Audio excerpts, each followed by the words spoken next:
3.15 부정선거의 서막. 부정선거의 총지휘자 내무장관 최인규. 이승만은 다음해 치러질 대선을 위한 대비 차원에서 59년 3월 내각을 전면적으로 물갈이했다. 이때 신임 장관으로 내무장관 최인규가 인선되는데 그는 취임사에서 이렇게 말했다.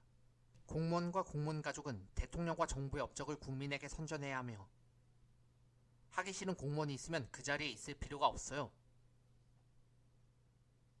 최인규는 이후로도 그런 협박성 발언을 내내 입에 달고 살았다.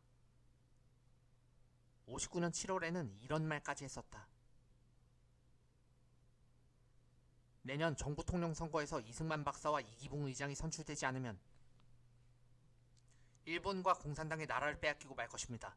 민주당이 집권하면 나라가 망한다고요. 이런 최인규가 59년 11월부터 세부적인 부정투표 전략에 들어가게 되었으니 이때 그가 생각해낸 것이 바로 4할 사전투표와 공개투표였다. 4할 사전투표가 뭐야? 원래 투표하다 보면 불참하는 사람도 있고 무효표도 나오잖아. 그런데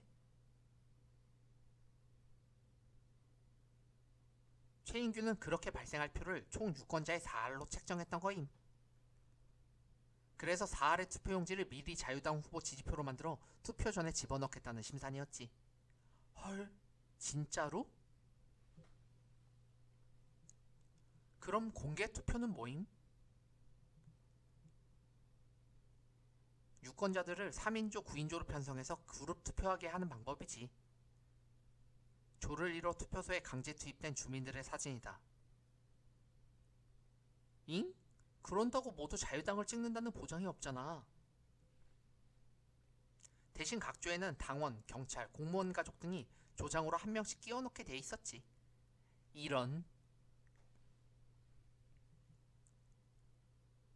여기에 유권자들에게 자유당 완장을 착용시켜 투표장에서 공포 분위기를 조성하고 민주당 참관인을 보면 매수하거나 여의치 않으면 시비를 걸어 함께 퇴장하도록 소동을 일으키라는 구체적인 행동 요령까지 가르쳤다. 모두가 내가 고안해낸 아이디어라는. 과잉 충성의 극치. 콩밥을 먹어도 내가 먹겠다. 최인규의 과잉 충성은 여기서 멈추지 않았다. 그는 59년 11월부터 전국의 시장, 군수, 경찰 간부들을 매일 10명, 20명씩 내무부로 불러들여 교육을 시켰으니 이러했다. 수단과 방법을 가리지 말고 이승만 박사와 이기붕 선생이 꼭 당선되도록 하세요. 세계 역사상 대통령 선거에서 소송이 제기된 적이 있나요? 법은 나중이니 우선 당선시켜 놓고 봐야 됩니다. 콩밥을 먹어도 내가 먹고 징역을 가도 내가 간다고요. 심지어 각 기관장들의 목이 투표 실적에 달려있다는 식으로 협박까지 했다. 명줄 재촉하지 말고 출세하고 싶으면 다들 최선을 다하세요.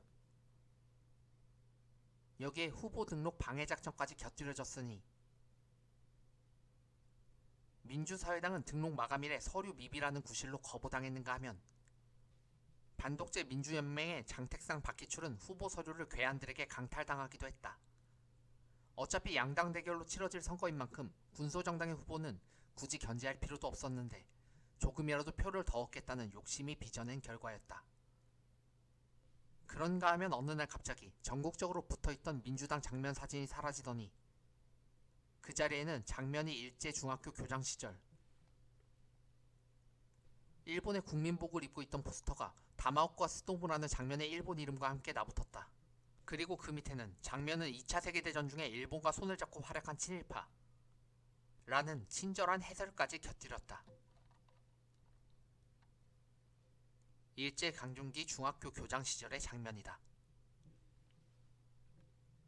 그런데 이런 포스터 바꿔치기 작업은 경찰의 작품이었다.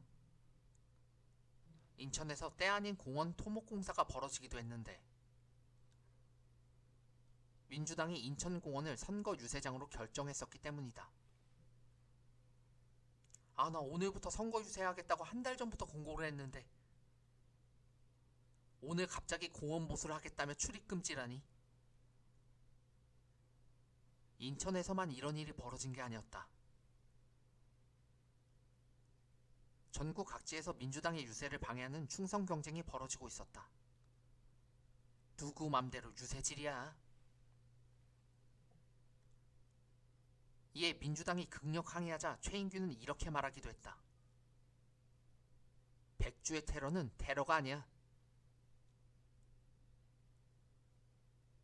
다만 이 말은 최인규가 처음 꺼낸 멘트는 아니었다. 당시 정권의 상투적인 해명이 그러했다. 연예인, 지식인들까지 동원되다. 60년 3월 서울운동장에서는 이승만 이기붕의 출마 환영 예술인 대회가 벌어졌다. 전국의 연예인들이 모여 이승만과 이기붕을 지지하는 다짐을 하는 대회였다. 소설가 이호철은 당시를 이렇게 회고한다. 이정재, 이마수 등의 부릅뜬 눈길 앞에 연예인들은 저마다 덜덜 떨며 잔뜩 주눅이 들어 있었다. 연예인들은 하나같이 가슴에 띠를 두르고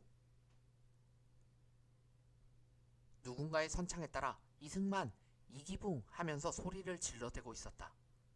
그런데 당시는 운동장의 담벼락이 엉성하기 짝이 없어.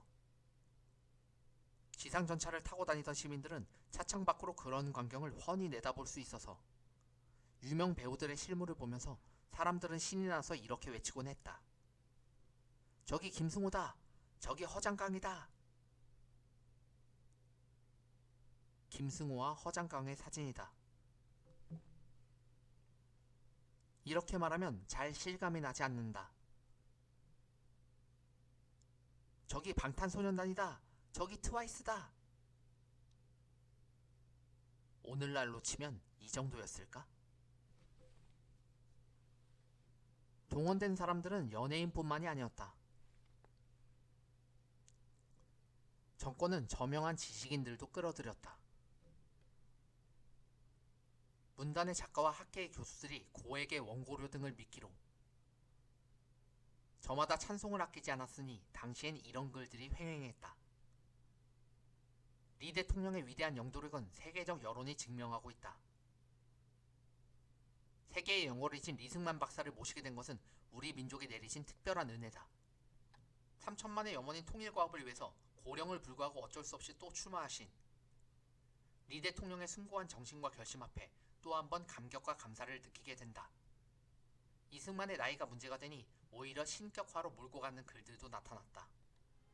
그를 건강하게 하며 장수하게 하고 있다.